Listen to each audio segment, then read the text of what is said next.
सुख अनुपम संतांचे चरणी प्रत्यक्ष अलंका भुवनी नांदतसे।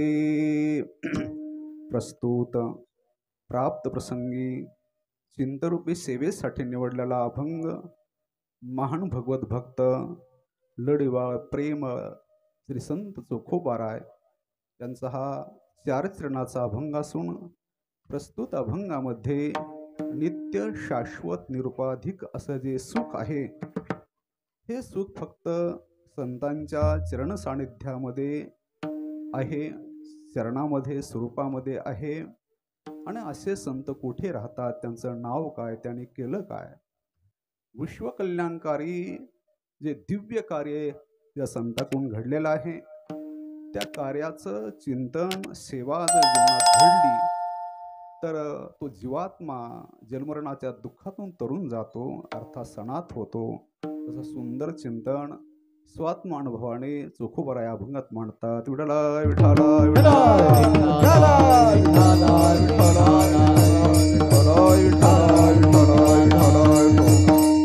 भगवंताच्या असीम अमर्याद अहेतुकी निर्हेतुकी परमकृपेने तथा संत महापुरुषांच्या परमानुग्रहाने आपल्या देवदहिपळ गावामध्ये गेल्या अनेक वर्षापासून ही भगवंताची अननिष्काम सेवा अखंड अव्याहतपणे निर्वेदपणे निर्विघ्नपणे संपन्न होत असते, अर्थात अखंड हरिनाम सप्ताह। आणि या सप्ताहातील आजच्याही 6व्या दिवसाची सेवा सर्व गावकऱ्यांच्या वतीने माझ्याकडे आलेली आहे। सेवेसाठी आज उभे आहे आमचे शेजारी वर का गुरुबंधू हरिभक्तीपरायण, त्याला भजन सम्राट म्हणावं, देव निसर्गत त्यांना आवाज दिला आहे, आमचे उद्धव महाराज वांगेकर बर का, आणखी परिसरातील मंडळी आहे। सर्वांच्या पवित्र उपस्थितीमध्ये चिंतनासाठी जो निवडलेला अभंग आहे हा चोखोबारा यांचा आहे, ज्यांचं जीवन चोख म्हणजे शुद्ध आहे। काही फडामध्ये काही आपल्याकडे जे वारकरी सम्राट अनेक फड आहेत त्या फडामध्ये काही विशिष्ट अभंगावर चिंतन करतात, निवबारानंतर जे संत आहेत काय अभंगावर कीर्तन करत नाहीत। व सद्गुरू जोग महाराज संस्थेमध्ये असं आहे, सर्व समावेशकत्व ज्याला म्हणतात त्या पद्धतीने ह्या अभंगावर कीर्तन केलं जातं। आणि म्हणून संत आहे ज्याचं कार्य भिन्न असतं बरं का, कोण्या कुलात कुठेतरी तो जन्मत असतो पण ज्याची अवस्था आणि बोध एक असतो त्याला संत म्हणतात। आमचे गुरुवर्य प्रातस्मरणीय परमपूज्य वैकुंठवासी घुले बाबा विठ्ठल बाबा घुले वा ज्याचा बोध एक असतो त्याला संत म्हणतात। कार्यामध्ये भिन्नता असेल, कुठे कुणाचा कोण्या देशात कोण्या काळात कोण्या वर्णात जातीत जन्म होईल हे भिन्न आहे, पण हे काय तो संत आहे। आणि म्हणून श्री संत चोखोबारा आहे, ज्यांचं जीवन चोख आणि शुद्ध आहे असे चोखोबारा आहे। परमार्थामध्ये प्रयत्नाची पराकाष्ठा आहे किंवा पुरुषार्थ जो केला जातो तो भगवत प्राप्तीसाठी नाही। गुरुवे बुवा सांगायचे की भगवंताच्या दर्शनासाठी परमार्थ नाही बुवा, भगवंताचं दर्शन नित्य आहे, नित्य प्राप्ताची प्राप्ती, नित्य निवृत्ताची निवृत्ती। भगवान परमात्मा प्रत्येकाच्या हृदयामध्ये आहे व प्रत्येकाच्या हृदयामध्ये भगवान परमात्मा विराजमान असताना ज्या प्रबल प्रतिबंधामुळे ज्या पापामुळे दोषामुळे ज्या प्रभूचं दर्शन होत नाही तो प्रबल प्रतिबंध दूर करण्यासाठी सेवा हा परमार्थ आहे। बाबुई सारावी परोवते पाणी तव असे ऐते, ज्ञानेश्वर महाराज सांगतात सेवा जर बाजूला केलं तर पाणी स्वयंसिद्ध आहे। त्या पद्धतीने अंतःकरण जर निर्मल विशुद्ध झालं परमात्मा प्रत्येकाच्या हृदयामध्ये आहे। शुद्ध ज्याचा भाव झाला, शुद्ध ज्याचा भाव झाला, शुद्ध ज्याचा भाव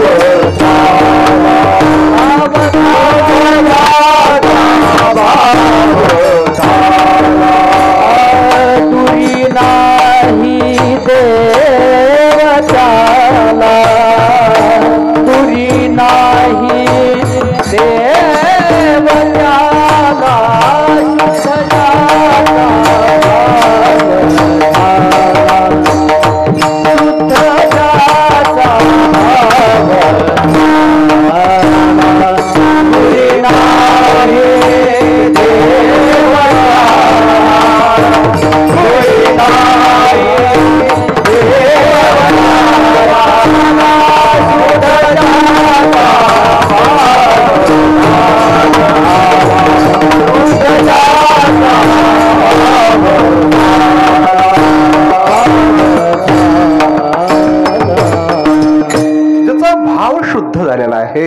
अंतःकरण निर्मळ झाला आहे, देव त्याला दूर नाही. आणि म्हणून परमार्थामध्ये प्रयत्नाची पराकाष्ठा आहे, चित्ताच्या शुद्धतेसाठी आहे. चित्त निर्मळ बनवणं, चित्त निष्पाप बनवणं, ही काय आहे, परमार्थाची पहिली पायरी आहे. आमचे गुरुनाम गुरु सद्गुरू मामासाहेब दांडेकर म्हणायचे, गुरुदेवाच्या मुखातून ऐकलं, परमार्थाची सुरुवात होत असते गळ्यात तुळशीची माळ घातल्यापासून परमार्थ सुरू होत नाही. लोकांची एक धारणा आहे खेड्यापाड्यामध्ये, गळ्यामध्ये तुळशीची माळ घातल्यानंतर परमार्थ सुरुवात होत नाही. चित्त शुद्ध झालं तिथून परमार्थ सुरुवात आहे. शुभेच्छा, सुविचारणा, तनुमानस आहे, सप्तभूमिका आहे तिथून आहे. अलीकडे लोक माळे हे गळ्यात घालतात आणि स्वभावात बदल होत नाही. मग लोक जे परमार्थाचे विरुद्धक आहेत ते म्हणतात गळ्यात मग पोटात काळ आहे ना. अर्थात माळ घालून त्या माळेप्रमाणे जीवन बनलं पाहिजे ना. पण गुरुनाम गुरु मामा आहेत, कुणाला माळ घालत नसत बरं का. ते वारकऱ्याचे नियमावली ते परिपालन झाल्यानंतर पुन्हा 2-3 वर्ष नियम पाळले, पुन्हा माळ घालायचे बरं. अर्थात की चोख शुद्ध आहे, चोखोबारायचं जीवन अत्यंत पवित्रतम. चोखा चोख चोकट तया अंगी नाही मळ असे एक प्रमाण आहे. चोखा चोख चोखट असा चोख आहे, शुद्ध आहे. आणि म्हणून चोखोबारांचं जीवन तुम्हाला सर्व ज्ञात आहे की चोखोबार आहे ज्या कुलामध्ये ज्या वर्णामध्ये जन्मले बरं का. अस्पृश्य आपण त्याला म्हणतो बरं का, पण अवस्था किती. जगाचा चालक मालक परमपिता परमात्मा ज्या भगवंताने त्याला समाधी दिली. मंगळवेढ्याला चोखोबारांचं हे गाव आहे मंगळवेढा. तिथे पाऊस पडला आणि पाऊस पडल्यामुळे अनेक जुन्या भिंती कोसळल्या आणि त्या भिंतीखाली अनेक माणसं मरण पावले. त्यामध्ये चोखोबाराचा देहांत झाला. पांडुरंग परमात्म्याने नामदोरायला बोलवलं, नामा माझा चोखा जो लढीवळ भक्त आहे तो मरण पावलाय, त्याचं हाडे घेऊन ये, त्याला समाधी द्यायची. आणि मग नामदेवराय निघाले बरं का. आता हाड आणण्यासाठी कोण निघाले? नामदेवराय का? नामदेवराय सामान्य आहेत का? सुयुगाचा भक्त नामा उभा कीर्तने, किती मोठा अधिकार नामदेवरायांचा. आणि नामदेवरायानं त्या हाडांना अस्थि आणायला पाठवलं. आता नामदेवराय आहेत, देवा म्हटलं ठीक आहे, एक मनुष्य मेला ना, अनेक माणसं मेलेत, हाडं आणायचे कुणाचे? देवाने सांगितलं जे हाड आहे त्या हाडाला कान लावायचे आणि ज्या हाडातून विठ्ठल विठ्ठल आवाज निघेल ते हाड माझ्या चोख्याचे. या महापुरुषाने किती भजन केलं असेल, किती आनंद जन्मात अखंड प्रभूचं भजन केलं असेल. मेल्यानंतर सुद्धा हाड विठ्ठल विठ्ठल म्हणतात. काय भक्ती आहे. गंगाखेडला श्रीसंत जनामय महाराज होऊन गेल्या. ती माऊली किती तपस्विनी आहे. त्या मातेचे हात गौऱ्याला गौऱ्या विठ्ठल विठ्ठल म्हणायच्या. आपलं चरित्र माहिती पण चरित्र गांभीर्य लक्षात घ्या. आपल्या तुकोबारायांचा पाय ज्या मातीला आला माती विठ्ठल विठ्ठल म्हणायची. का ताकद आहे. हे इतिहास हे असंच घडलेलं आहे. प्रत्यक्ष घटना घडलेली आहे. मातीला पाय लागलं माती विठ्ठल विठ्ठल म्हणते. काय ताकद असेल. मेल्यानंतर हाड विठ्ठल म्हणतात. काय ताकद असेल. आणि मग नामदेवराय तर प्रेम लढवाळ नामदेवराय आहेत. नामदेवराचं हृदय भरून आलं. नामदेवराय म्हणतात देवा मी जाणार हाडा आणणार. देवा आणणार कशात? का पिशवी काहीतरी पाहिजे ना आणण्यासाठी. तर देवाने मागचा पुढचा विचार केला नाही. गुरुवरे घोलेबुवा सांगायचे, वा देवाने आपल्या अंगावरचा पितांबर दिला. बुवांचं पुढचं एक वाक्य असायचं. बुवा म्हणायचे आता देवाच्या पितांबराची किंमत किती करायची? किंमत काय? ते म्हणायचे देवाच्या पितांबरा किंमत जर आपण करू लागलो बुवा आपलीच किंमत निघून जायची. बरं, अमूल्य किमतीचा प्रभूचा पितांबर आपण त्याला अस्पृश्य म्हणतो. पहा जरा इतिहास बरं का. स्वतः देवाने पितांबर दिला. आणि नामदेवराय लढीवाळ प्रेमळ असे भक्त श्रोमणी नामदेवराय आहेत. ते अस्थि आणण्यासाठी गेले. तिथे अनेक माणसं मरणमुखी पडले होते. ज्या हाडातून विठ्ठल विठ्ठल आवाज येत आहे त्या हाडं पिशवीमध्ये भरले नामदेवरायाने आणि ते हाडं आणले. आणि स्वतः देवाने पांडुरंग परमात्म्याने आपल्या हाताने त्याला समाधी दिली.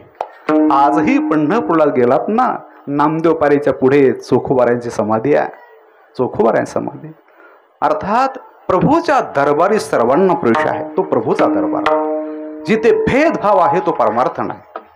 व्यवहारामध्ये भेदभाव असतो.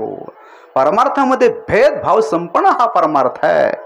जर माणसं मनात भेदभाव ठेवतात त्यांनी परमार्थात वावरू नये. परमार्थामध्ये भेदभावाची मर्यादा समाप्त होते. स्वामी विवेकानंद म्हणायचे, माणसाने कोणीतरी जातीत कुलात वर्णात जन्म घ्यावा, पण मरत असताना जाती कुल यांच्या भिंती उत्क्रमण करून उल्लंघन करून मरावं. व्यापक बना विश्वाची माझे घर. जन्मत असताना कुठंतरी कुला जाती जन्म घ्यावा, पण मरत असताना मात्र याच्या भिंती उल्लंघन करावं, अतिक्रमण करावं. आणि एवढं व्यापक बोध, परमात्मा जसा निरपेक्ष व्यापक आहे तशी त्याची अनुभूती आली पाहिजे. हे त्याचं व्यक्तिमत्व. माणसाचा मोठेपणा हे सत्ता म्हणा, वैभव म्हणा, कपडे म्हणा ह्याने व्यक्तिमत्व होत नसतं. व्यक्तिमत्व मोठं हे कसं ओळखायचं? ज्याचं अंतःकरण व्यापक, ज्याचं अंतःकरण एकदम निर्मळ. जेवढं अंतःकरणाचा व्यापक आहे, विकास आहे, तेवढं व्यक्तिमत्व मोठं. जेवढं अंतःकरण संकोचित बरं का, तेवढं व्यक्तिमत्व संकोचित. आणि म्हणून काय आहे, संत महात्म्याचा व्यापक बोध आहे. स्वतः देवाने नामदेवरायाला पाठवलं आणि नामदेवरायाला पाठवल्यानंतर ते नामदेवरा हाडं आणले, देवाने ते त्याची समाधी दिली. असे चोखोबार आहेत, असे चोख आहेत. आणि मग चोखोबारायाचा फार मोठा दिव्य अधिकार आहे. चोखोबाराय भगवान विश्व माऊली आहेत, तुकोबाराय आहेत. हे जे संत मांदियाळे आहे ना, त्या संत मांदियाळेमध्ये चोखोबारायचा तेवढाच अधिकार, तेवढाच अधिकार. नारद भक्ती सूत्रामध्ये असं सूत्र आहे की आहे, या भक्ती प्रवाहामध्ये जाती कुल वर्ण विद्या याचा कोणताच भेद नसतो. धन अर्थात तिथे सर्व सारखे, ज्याचा बोध सारखा तो सर्व संतच. अर्थात म्हणून चोखोबाराय आपल्या अनुभवाने सांगतात, नित्य शाश्वत निरुपाधिक जे सुख आहे, असं सुख कुठे आहे त्याचा वास्तव पत्ता अभंगाच्या पहिल्या चरणात सांगतात. सुख अनुपम संतांचे चरणी, सुख अनुपम संतांचे चरणी, सदा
अद्वितीय जे सुख आहे, नित्य शाश्वत जे सुख आहे, ते केवळ आणि केवळ संतांच्या स्वरूपामध्ये शरणाच्या ठिकाणी. सुख अनुपम संतांचे शरणी. सुख जो शब्द आहे, हा सुख जे गीतेमध्ये रजगुण सात्विक राजस तामस हे सुखाचे प्रकार सांगितले, तो गुण आहे. अर्थात ते गुणाच्या पलीकडे असणार प्रभूच्या चिंतनामध्ये किंवा प्रभूच्या दर्शनात जी आनंदाची अभिव्यक्ती होते त्याला सुख म्हटलेलं आहे. माऊलीच्या शब्दात सांगायचं झालं, किंबहुना सोय जीवात्मयाची लाहे तेथ जे होय तया नाम सुख. प्रभूच्या प्राप्तीमध्ये जे आनंदाची अभिव्यक्ती होते त्याला सुख संज्ञा प्राप्त होते. व्यवहारामध्ये आपण ज्याला सुख म्हणतो, माऊली सांगतात साध्यांते जाण दुःख. व्यवहारामध्ये दुःखाच्या सापेक्ष सुख शब्द येतो, तो आद्य अंतवत काय हे सुखच आहे, किंवा दुःखच ते सुखाचे कपडे घालून जगाला त्रस्त करत आहे. दुःख लिहून सुखाची अंगे सळीत जगाते. जगामध्ये ज्याला सुख समजतो भौतिक पदपदार्थ प्राप्तीमध्ये ते दुःख आहे. मग सुख काय आहे? प्रभूच्या चिंतनामध्ये, प्रभूच्या सेवेमध्ये, प्रभूच्या प्राप्तीनंतर जे आनंदाची अभिव्यक्ती होते, शास्त्र संत त्याला सुख म्हणतात. बाकी ते दुःखच आहे. दुःखाभास नाही, केवळ दुःखच आहे, सुखाभास सुद्धा नाही. आणि म्हणून खरं सुख प्रभूच्या प्राप्तीमध्ये, प्रभूच्या चिंतनामध्ये ते सुख आहे. सुख अर्थात सुख म्हणजे देव आणि देव म्हणजे सुख, त्या सच्चिदानंद घन म्हणतात. आणि अशा देवाची अभिन्नत्वाने अद्वैत स्वरूपाने ज्यांना दर्शन झाले, प्राप्त झाले आहे, ते सुद्धा सुख स्वरूप असतात. असं सुख अर्थात प्रभूचं सुख आहे, संतांच्या ठिकाणी आहे. संत कोण आहेत? संत त्याला म्हणतात सतनाम परमात्मा देव. त्याचं दर्शन झालंय अभिन्न रूपाने, अद्वैत रूपाने ज्याला दर्शन झालं आहे तो संत. पण संताची ही व्याख्या थोडी संकुचित होईल. ज्याला देवाचं दर्शन तो संत, ही संकुचित व्याख्या आहे. ज्यांना देवाचं दर्शन झालेलं आहे, आपल्याला प्रभूचं झालं दर्शन आनंद, इतरांनाही तो आनंद मिळावा, इतरांनाही तो आनंद ते प्रभूचं दर्शन व्हावं, यासाठी ज्यांचं अंतर्गत तळमळत आहे, व्यथित होत आहे, ते संत आहेत. सेवितो हारस वाटितो अनेका, सेवितो हारस वाटितो अनेका, सेवितो हारस वाटितो अनेका, सेवितो हारस वाटितो अनेका. यारे होऊ नका रान भरी, यारे होऊ नका रान भरी, विटेवरी जाते पाऊले समान, विटेवरी जाते पाऊले समान. यारे होऊ नका रान भरी, यारे होऊ नका रान भरी, विटेवरी जाते पाऊले समान, विटेवरी जाते पाऊले समान. सेवितो हारस वाटितो अनेका, यारे होऊ नका रान भरी, यारे होऊ नका रान भरी. सेवितो हारस वाटितो अनेका, यारे होऊ नका रान भरी, यारे होऊ नका रान प्रभूच्या दर्शनाचा आनंदाचं सेवन स्वतः करता येतो आणि इतराला वाटप करण्याची प्रभूच्या कृपेने ज्यांना शक्ती आहे ते संत आहे. ऋषीमुनींनाही देवाचा आनंद आहे, पण त्या निर्विकल्प समाधीमध्ये, गिरीकंदरामध्ये स्वतः एकटे ते आनंदाचं सेवन करतात. संताचं हृदय तसं नाही, विक्षेप सहन करतात आणि आपल्याला मला प्रभू दर्शनाचा आनंद इतरांनाही मिळावा, यासाठी ज्यांचं अंतर तळमळत आहे ते संत आहेत. संत आहेत. संतामध्ये एक सताचा साक्षात्कार त्याला संत म्हणा बरं का. सताचा साक्षात्कार तो संत, किंवा सत्ताचा विग्रह तो संत. सतनाम देव परमात्मा. आपल्याकडे सच्चित आणि आनंद ही तिन्ही पदे एकमेकाला सोडून राहत नाहीत. त्याला वेदांतामध्ये समानाधिकरण्य म्हणतात. ते सत आहे ते चित्त आहे, चित्त आहे तिथे आनंद आहे. एक तिन्ही पदे एकमेकाला सोडून राहत नाहीत. अर्थात आनंद, सच्चित आनंद हे रूप देवाचं स्वरूप लक्षण आहे. आणि ह्यांना जे अनुभवाला आलं त्या उपतेला ते प्राप्त झाले ते संत. सताचा साक्षात्कार झाला ते संत. सताचा विग्रह ते संत. संतात दोन प्रकार सांगितले. एक युक्त योगी, नित्य मुक्त, अवतरकुटी दिव्य महात्मा तो संत. हा एक प्रकार आहे. आणि दुसरा प्रकार एक युंजान योगी म्हणतात, वेदांतातच शब्द आहेत. युक्तयोगी बरं का दत्त महाराज युक्तयोगी आणि एक आहे युंजान योगी. युक्तयोगी म्हणजे नित्यमुक्त बरं का. नित्यमुक्त जो आहे ज्ञानेश्वर महाराज, तुकाराम महाराज उपजता जे ज्ञानी असं जे आहे ते एक आहे. त्यांना म्हणतात काय आहे, सत्ताचा विग्रह. विग्रह शब्दाचा अर्थ व्याकरणामध्ये पदच्छेद विग्रह तो अर्थ नाही. विग्रह म्हणजे त्या सत्ताचा अवतार. हे देवाचा विग्रह आपण म्हणतो ना, देवाचा विग्रह म्हणजे देवाचं रूप, देवाचा अवतार. तर सत्ताचा विग्रह म्हणजे सत्ताचं रूप, सतनाम देव, विग्रह त्याचा अवतार, ते संत.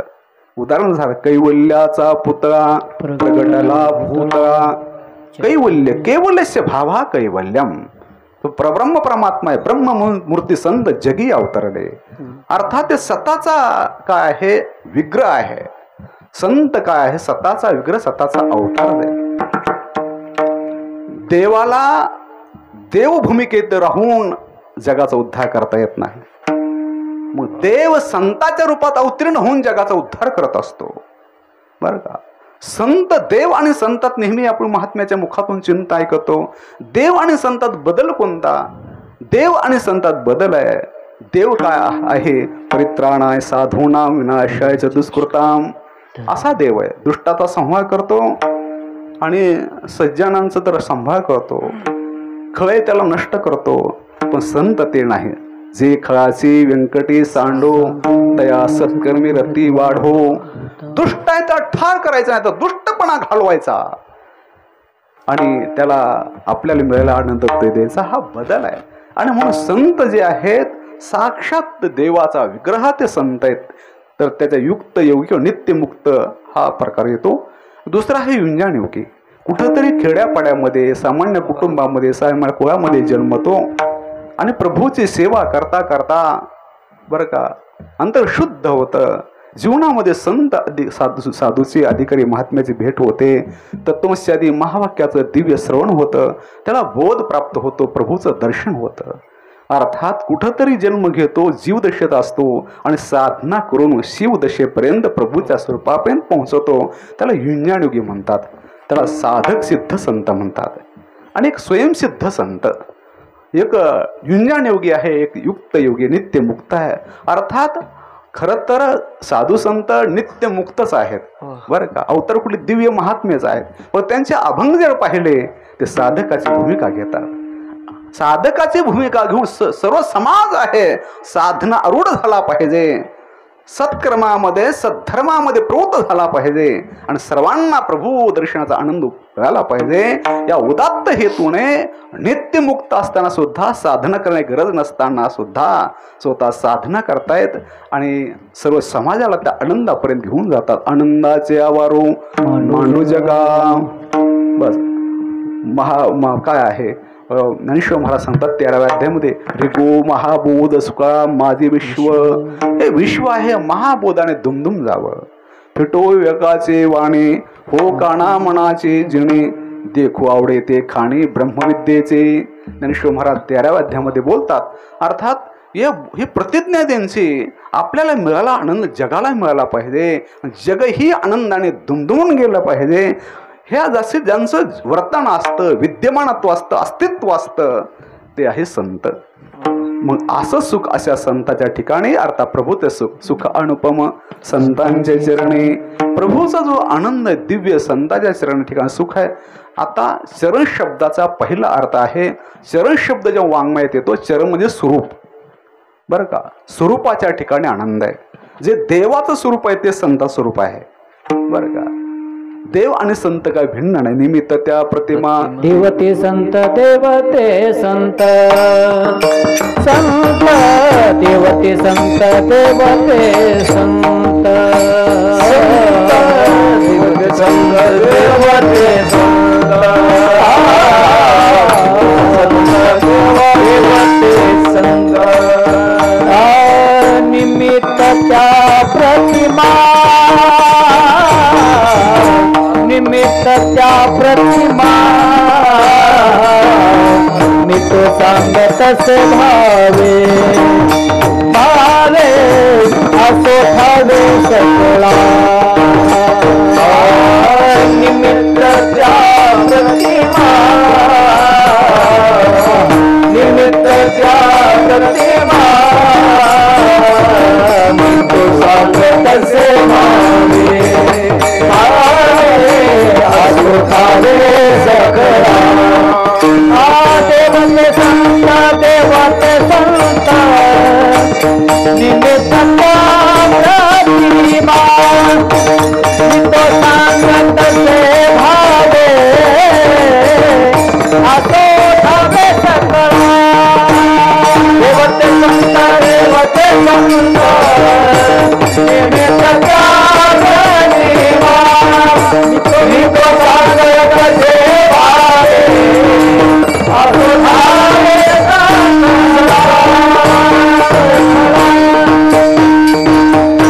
देव ते संत देव संत रूपाने अवतीर्ण आहेत.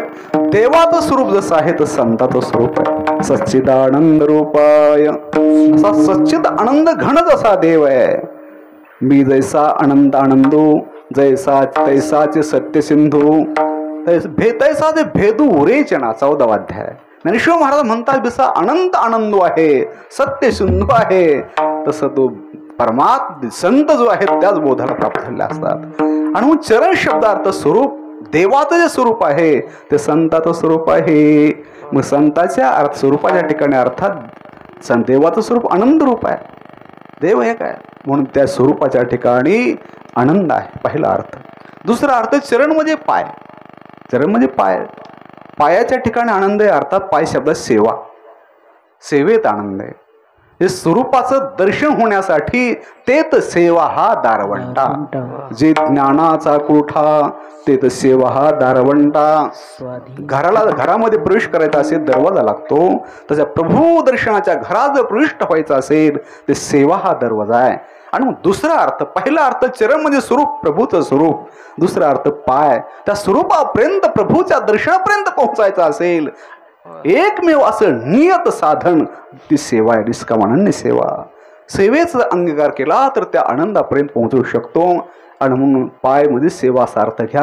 आणि दुसरा अर्थ पाय म्हणजे पाय याचा अर्थ संताच्या पायाजवळ एवढं सुख आहे. प्रत्येक संता ठिकाणी किती सुख असं. सर्व सुखे अजे येथे जीवले संतांची देखली चरणांबुजे. संतांच्या चरणांकामळाजवळ सर्व सुख इथे लोटांगण सुखवसे एके ठाई सुखवसे एके ठाई सुखवसे एके ठाई सुखवसे एके ठाई बहुपाई संतांच्या बहुपाई संतांच्या मनवोनी केला वास वास मनवोनी केला वास बहुपाई संतांच्या बहुपाई संतांच्या मनवोनी केला वास वास मनवोनी केला वास सुखवसे एके ठाई बहुपाई संतांच्या बहुपाई संतांच्या बहुपाई संतांच्या सुखवसे बहुपाई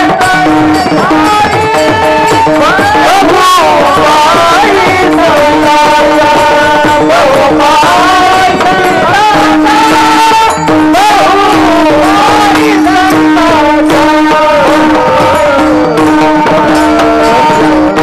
सुख जर वास्तव्य करत तर संताच्या ठिकाणी सुख वसे हे चिठाई बहुपायी संतांचे पुष्कळ असं सुख आहे. अर्थात त्यांच्या पायाच्या ठिकाणी सुख आहे. मग सेवेत का नसेल. सुख त्याच्या पायालोटांगण घालतात एवढा त्यांचा अधिकार आहे. मग त्यांनी सेवा केलं का सुख मिळणार नाही. अर्थात सुख स्वरूप मध्ये ते आहेत. आणि म्हणून सुख अनुपम संतांचे चरणे अर्थात त्या संतांच्या स्वरूपाच्या ठिकाणी सेवेमध्ये इतकं सुख आहे. त्या सुखाचं वर्णन करत अनुपम उपमा रहित उपमान आणि उपमेय यामध्ये सादृश्यता लागते, सारखेपणा साहित्यामध्ये वर्णन आहे. अर्थात ह्याला उपमा का देता येत नाही, कारण जगामध्ये उपमा देण्यासारखं त्यासारखं देवासारखं सुख कुठेच नाही. बरं का, संताच्या सेवेसारखं, देवाच्या सेवेसारखं, देवाच्या स्वरूपासारखं, संताच्या स्वरूपासारखं सुख जगामध्ये नाही. नाल्पे सुखमस्ते ओ भूमात सुखम, नाल्पे सुखमस्ते. आणि म्हणून तसं उपमा देण्यासाठी सुख जगामध्ये उपलब्ध होत नसल्यामुळे अनुपम उपमा रहित तसं आनंद नाही जगामध्ये. आपल्या अनुभवात चिंतन तुम्हाला सांगतो. सर्वांगाचे काणकूर एकाग्र चित्ताने श्रद्धा संपन्न अंतःकरणाने आपण वक्ता जे बोलतो, देवाचं वर्णन करतो, त्या वाक्य वली आहे, शब्द वली आहे, त्याचे काल धरून जर आपलं मन देवाकडे घेऊन गेलो आणि जर क्षणभर प्रभूच्या ठिकाणी स्थिर जर राहिलं तर मग ते इतक्या सात्विक आनंदात वरती तल्लीन होते, त्याला 2 तास कुठे निघून गेलं समजत नाही. देवाचं नामस्मरण देवासाठी करा आणि ज्यावेळेला तो रंगून जातो कुठे वेळ गेला समजत नाही. अर्थात ते चिंतनात एवढं सुख आहे बरं का. बाकी प्रत्यक्ष त्याचा अनुभव जेव्हा येतो किती शब्दाच्या पलीकडे सुख आहे. खरं तर सुख हे आहे, शास्त्रात त्याला सुसंवेद्य म्हणतात, अनुभव गम्य म्हणतात. ते जो अनुभव घेतो त्याला कळतं. आता दुसरं एक चिंतन असं आहे की पाण्या जो बुडाला, जो तळाला जातो, जेव्हा बुडाला तेव्हा बुडाला सांगू शकत नाही बरं का. खऱ्या आनंदाला जो प्राप्त होतो, देवाच्या वास्तव आनंदाला प्राप्त होतो, मी आनंदात तल्लीन झालो असं म्हणतो, ते द्वैत आलं. मी आणि आनंद भिन्न झाला ना. जिथं द्वैत ते खरं सुख नाही. जो बुडाला तो बुडाला म्हणू शकत नाही, जो म्हणतो तो बुडालाच नाही. हे का नाही. तसं सुखाच्या अर्जुना आनंद सुखाच्या डोही एक सरा तोच घेतला तेही जी मग स्थिरावून तेही तेच झाले. अशा जो आनंदाला जो प्राप्त झालाय देवाच्या, तो सांगू शकत नाही. फक्त एकच तुकोबरा ज्ञानोबरासारखे अवतार कुठे महात्म्य असतात ना, त्यांना प्रभूने अशी शक्ती दिलेली असते, तो अनुभव असतो आणि तो अनुभव शब्दात मांडता येतो. ज्या वेळेला त्या अनुभवात तल्लीन असतात त्यावेळेला त्या शब्दात सुद्धा मांडण्यात ताकद त्यांच्याकडे असते. आपल्याकडे साधना करून त्या सिद्धावस्था प्राप्त झालं जर एखादा संत जर असेल, त्याला आनंदापोहच मांडता येत नाही, पण अवतार कुठे जे महात्म्य असतात त्यांना ते मांडता येतं. मग उपमा रहित सुख आहे जगामध्ये, असं सुखच नाही. आणि म्हणून हे जे देवाच्या संताच्या ठिकाणी सुख आहे शब्दातीत आहे, ते देवाचा दिव्य आनंदाचं उपलब्धी त्यांना झालेली आहे. आणि म्हणून असं सुख उपमारही सुख संताच्या ठिकाणी. असे संत कुठे आहेत? प्रत्यक्ष अलंका भुवनी नांदतसे. प्रत्यक्ष अलंका भुवनी, अलंका भुवनी जे लंका नाही ते अलंका बरं का. लंका म्हणजे काय? लंका म्हणजे रावणाची नगरी, म्हणजे काय? सर्व राक्षस, सर्व आसुरी लोक. लंका म्हणजे रावण. आता एक मराठवाड्यात लंकेचं वर्णन करून सांगायचं अवघड आहे ना. आपल्या गावाकडे एकही गाव असं नाही आपल्या मराठवाड्यामध्ये, त्यातल्या आपल्या बीड जिल्ह्यामध्ये, की ज्या गावामध्ये भावार्थ रामायण होत नाही. जिथे होत नाही ते गावच नाही बरं का. प्रत्येक गावामध्ये भावार्थ रामायण असतं. लंका तर प्रत्येकाला माहिती आहे बरं का. जी अलंका नैतप समास, लंका नाही ती अलंका. आसुरी प्रवृत्ती नाही, राक्षस नाही, जिथे दैवी संपत्ती आहे आणि सज्जन पुण्यात्म साधक आहे. साधक आहे, जी साधकांची नगरी आहे, जी साधू संतांची नगरी आहे, ती अलंकापूर आहे. आळंदीमध्ये एवढे साधक आणि संत आहेत, त्रिभुवनामध्ये नाहीत. आम्ही ऋषिकेशला होतो, काशीला काही दिवस गेलो, पण एवढं साधक आणि एवढे सिद्ध संत कुठेच नाही. एक सद्गुरू आनंद आश्रम स्वामी महाराज होते, कण्हे आश्रमात राहायचे सिद्धपेठामध्ये. फार मोठा अधिकार आपल्या गावी आणलं होतं त्यांना, जन्मगावी. मला वाटतं 35 वर्षापूर्वी त्यांच्याजवळ ज्ञानेश्वरीचं पाठ केले. अर्थ फार मोठा अधिकार. ज्ञानेश्वरीचे 1000 पारायण केले होते त्यांनी. 13 कोटी जप केला होता. स्वतंत्र सैनिक होते. भारत आणि पाकिस्तानची फाळणी झाल्यानंतर ते महात्मा गांधी मतभेद झाले, राजीनामा दिला, संन्यास घेतला त्यांनी. 94-95 वर्ष वय होत गेले त्यांना. 15-20 वर्ष झाले त्यांना जाऊन. अर्थात ते स्वामी म्हणजे म्हणायचे, ज्याला त्रिलोक्यामध्ये समाधान मिळालं नाही त्याला आळंदीत समाधान मिळेल. ज्याला त्रिभुवनामध्ये समाधान सुख मिळालं नाही त्याला आळंदीत सुख समाधान मिळेल. आणि ज्याला आळंदीत सुख समाधान मिळालं नाही त्याला मसनात गेला तरी मिळणार नाही. ते म्हणायचे बर ते म्हणायचे राहे समाधान चित्ताचे. बस अर्थात आळंदी असे वैभव आहे महाराज, असे साधक अन्यत्र कुठेच नाही. गुरुवरे परमपूज्य आपले बाबा शांतीप्रम आपले बाबा कुरेकर सांगतात की आळंदी असे आहे, आळंदीमध्ये आजही एक भक्त आहे बरं का, सगुण साक्षात्कारी भजनांदी प्रेमानंदी भक्त आहे. एक योगीराज आहे चांगदेवासारखा, ज्ञानी आहे. असे तिन्ही महात्मा आजही आळंदीत राहतात म्हणे, बाबाच्या मुखातलं वाक्य. आता कोण ज्ञानी आहे, कोण योगी आहे, कोण भक्त आहे, भक्ताचा महिमा भक्तची जाणसी. बस ते देवाला कळतं किंवा त्या भक्ताला कळतं, आपल्याला काय कळणार. आणि म्हणून आजही आळंदीमध्ये एक सिद्ध संत आहे, एक भगवत भक्त आहे आणि एक योगीराज आहे. असं आळंदीचं वैभव आहे. आळंदीमध्ये तुम्ही कधीही जा, भीती कधी वाटणारच नाही. रात्री 2 वाजता जा, 3 वाजता कुठेही फिरा, भीती वाटणार नाही. पंढरपूरला तुम्ही 8च्या पुढे गेले, लुटलंच तुम्हाला. अनुभव आहे प्रत्येकाचा, आहे ना. बरं अनुभव आहे. मी ते 2 वर्षापूर्वी काय चातुर्मासाला चंद्रभागीकडे राहतो होतो. गुरु चंद्रशेखर महाराज कीर्तन झालं, 10च्या नंतर निघालो. तेव्हा आमचे मित्र म्हटले तू जाऊ नको म्हणे, आता इथं थांबा म्हणे, जायचं नाही. अरे नको अवघड आहे बरं का. कारण त्या पंढरपुरात आळंदी तसं नाही. आळंदी काय अलंका भुवनी जे लंकाण आहे, अलंका भुवन प्रत्यक्ष अर्थात ते संत आहेत, प्रत्यक्ष ते राहतात. प्रत्यक्ष पदाचा जर अर्थ सांगायचा झाला, भगवान विष्णुमौली समाधी घेतल्यानंतर नाथरायांचा अवतार नंतर झाला.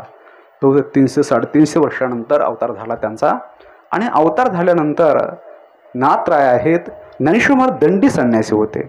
दंडी संन्यासी असल्यामुळे हातात काठीत दंड प्रतीक असतो.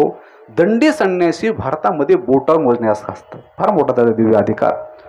आणि मग समाधी घेतल्यानंतर ते शिळापुडी वर ठेवल्या गेली, दंडपुडी रोवल्या गेला. जी शिळा आपण ज्याला दर्शन करतो, अभिषेक करतो, त्या शिळेला प्रत्यक्ष पांडुरंगाचं मस्तक लागलंय. आपलं जे मस्तक त्या शिळेला लागतं ना, आता समाधी ज्याला प्रत्यक्ष माऊली खाली आहेत, तुकोबरायचं मस्तक लागलंय, नाथरायचं मस्तक लागलंय. ज्या महात्म्याने हे पालखी सोहळा सुरू केला, श्री संत हैबत बाबा, त्या हैबत बाबा जर माऊलीचं भजन करायचे, ते समाधी डोलायचे. आमचे गुरुनामगुरु सद्गुरु जोग महाराज त्यांना बालरूपामध्ये त्या माऊलीचं दर्शन झालं. आजही माऊली तिथे आहे. अनंतर मग ते दंड रोवल्या गेला, त्या दंडाचं झाडात रूपांतर झालं. वर पाल्या फुटल्या, खाली मोल्या फोपावल्या. आणि कोणतं झाड आहे ओळखू येणार. अजान जाण म्हणजे माहीत, अजान माहीत नाही, मग अजान वृक्ष नाव पडलं. अजान वृक्ष काय आहे, माऊलीच्या हातात ती काठी आहे, दंड आहे. आणि मग स्वप्नामध्ये माऊली पैठणला गेली, नाथरायला स्वप्न पडलं. तर स्वप्न खरं म्हणून नाथराय तिथे आले. असे त्या लोकवस्ती नव्हती, घनदाट जंगल होतं, ते सापडेना जागा. पुन्हा ते नाथरायचा पार तिथे, पुन्हा तिथे 2-3 अनुष्ठान मांडलं. आणि पुन्हा स्वप्नदृष्टांत झाला. बाजूला सिद्धेश्वराचं मंदिर आहे आणि तिथं नंदी आहे, त्या नंदीला बाजूला सारा आणि त्या विवरात याची वाट आहे. ठरल्याप्रमाणे नंदीला बाजूला केलं, विवरामध्ये नाथराय गेले. किती 300-350 वर्षानंतर समाधी घेतल्यापासून, बरं का. आणि मध्ये गेल्यानंतर नाथरायना माऊली कसे दिसले, प्रत्यक्ष नाथराय वर्णन करतात. दिव्य तेज पुंज मदनाचा पुतळा, परब्रह्म केवळा बोलतसे. नाथरायणा जे माऊलीचं दर्शन झालं, दिव्य तेज पुंज अशी शरीर कांती प्रत्यक्ष माऊली तिथे बोलतात. जो महापुरुष 300-350 वर्षानंतर तिथे आजही माऊली आहेत, आजही आहेत. आजही ज्यांचा भक्तिभाव जेवढा मोठा आहे, आजही अनेकांना दर्शन देतात. आळंदीमध्ये काय असं साधक आहेत महाराज. एक जनाबाई नावाची माता होते, ते नरहरी बाबा आहेत नाही, ते विनेचे पहार त्यांची पत्नी होते जनाबाई, बरं का. त्या मातेचं पूर्ण ज्ञानेश्वर आंधळ होते, आंधळी पूर्ण ज्ञानेश्वर पाठ, बरं का. काही असे अजन्मशकाली पाहतो लोक, त्यांना सही येत नाही स्वतःची, पण ती कोणतंही पान उठलं ना ते बरोबर उभी वाचतात. ज्ञानेश्वरी वाचता येते पण स्वतःची सही येत नाही. काय आत्ताच प्रत्यक्ष उदाहरण आहे हे. काय परमार्थामध्ये श्रद्धा, प्रेम आणि भाव वाढतो ना, त्याला देव जवळजवळ येतो. त्याला साधनेचे दुष्टर कष्ट घेण्याची गरज नाही, फक्त आपला भाव, श्रद्धा, विश्वास वाढवला पाहिजे. माऊली तिथे प्रत्यक्ष नाथराय आहेत, तिथे नाथरायांना प्रत्यक्ष दर्शन झालं. एका जनार्दन सद्गुरू भेटले, नाथराय म्हणतात. आणि त्या आजमवृक्षाची मुळे होती का न होती, त्या 2 महात्म्यांना माहिती आहे. पण आजमवृक्षाचं वर्णन आहे ते समाधी प्रकरणामध्ये. आता खरं तर ज्या विश्वमाऊलींनी स्वतःच्या पाठीवर योगाच्या सामर्थ्याने अग्निपेटोला मांडे भाजले, त्यांना मुळी जाळता आली नसते का. हे क्षुल्लक कारण आहे. खरं अंतरंग कारण काय असेल?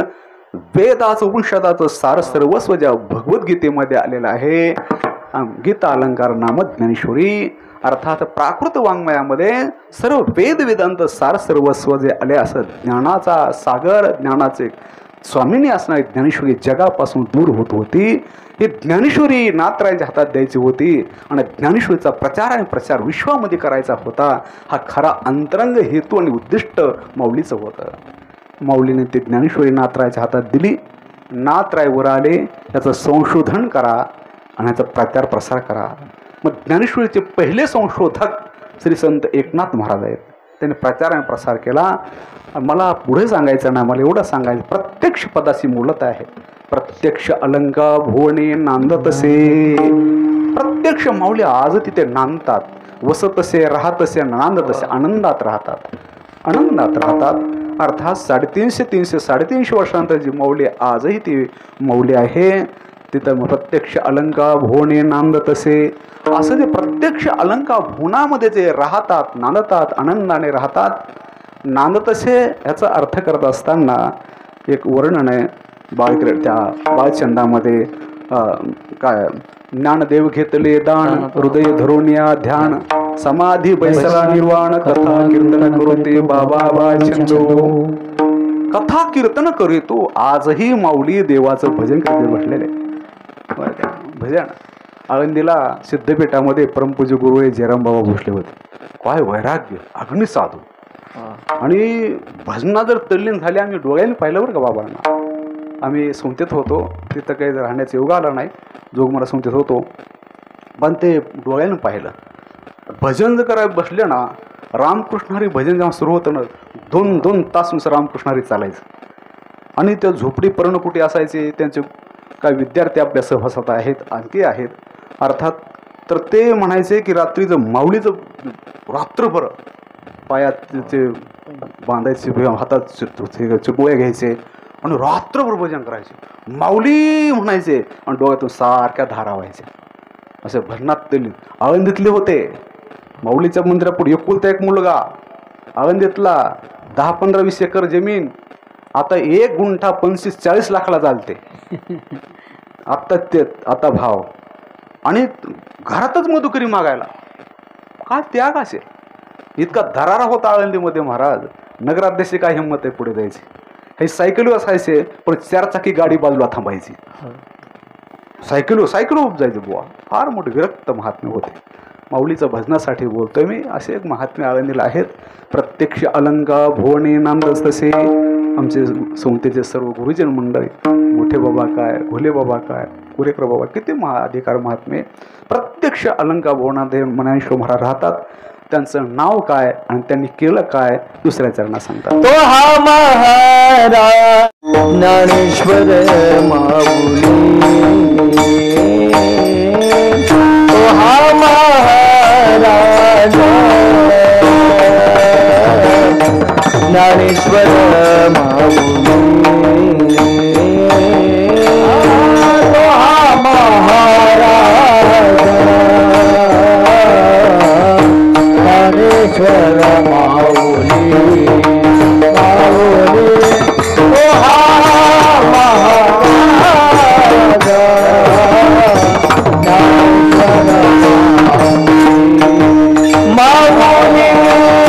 तो हा महाराज ज्ञानेश्वर माऊली, तो हा महाराज ज्ञानेश्वर माऊली, तो हा महाराज ज्ञानेश्वर माऊली, माऊली, तो हा महाराज ज्ञानेश्वर निगमवल्ली प्रगट निगमवल्ली प्रगट तो हा महाराज ज्ञानेश्वर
निगमवल्ली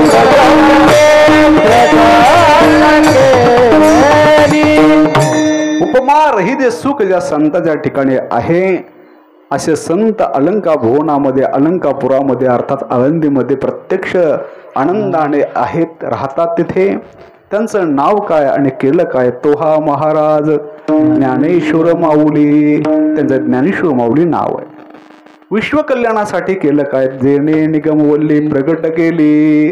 ज्यांनी निगम नाव वेद त्याची वल्ली अर्थात ही काय आहे गीता, काय आहे वेल, ती काय वल्ली म्हणजे औषध असं म्हटलं ते चालतं.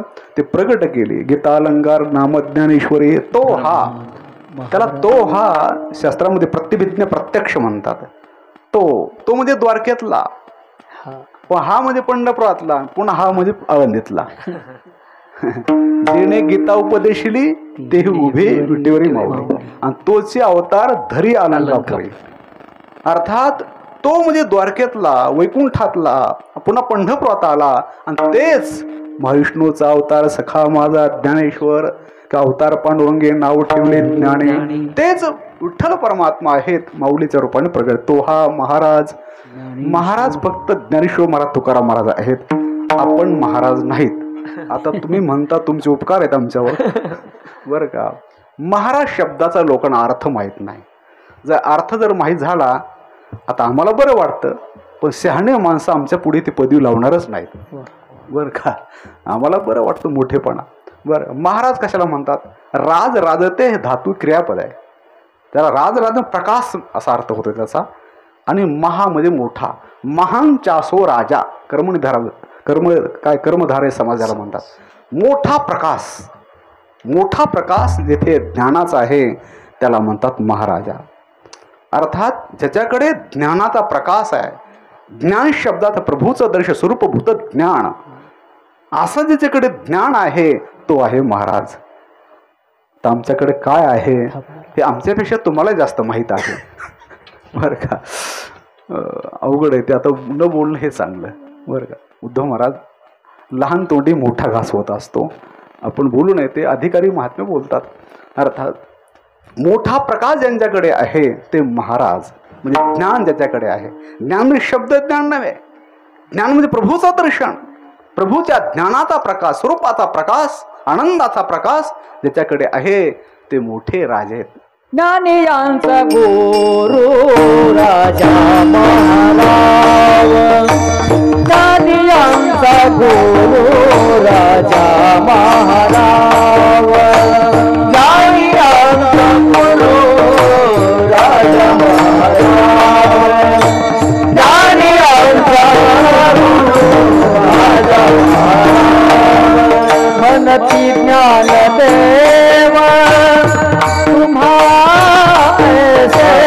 मनती ज्ञानदेव तुम्हा ऐसे मज पामरा है काय थोरपण, मज पामरा है काय थोरपण.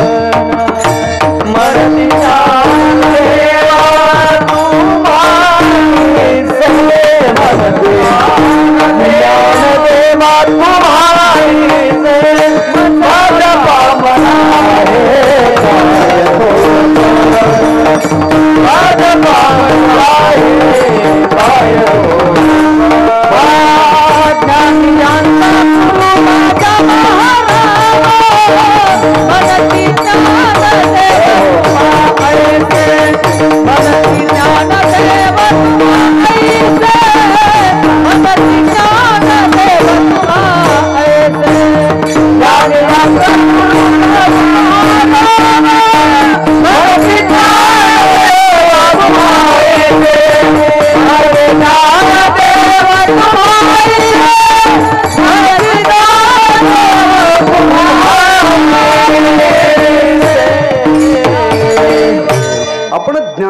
गुरु आहात. गुरु म्हणजे मोठा, ज्ञानियामध्ये मोठा आहात, राजाचे महाराव आहात.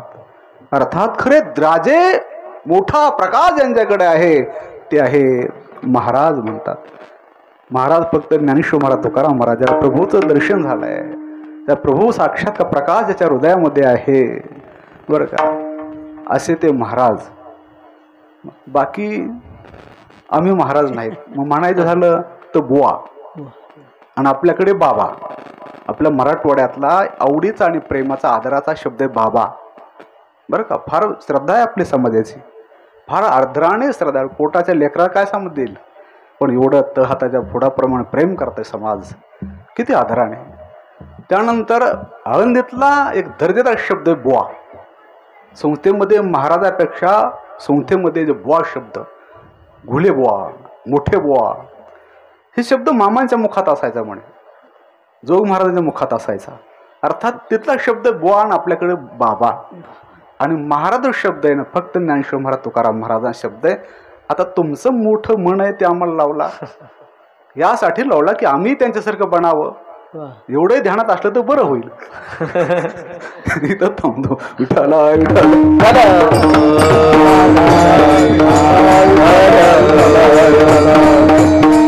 तो हा महाराज ज्ञानेश्वर माऊली. ज्ञानेश्वर, ज्ञानाचा ईश्वर किंवा ज्ञानोच्चाशो ईश्वर. हा ज्ञानाचा स्वामी.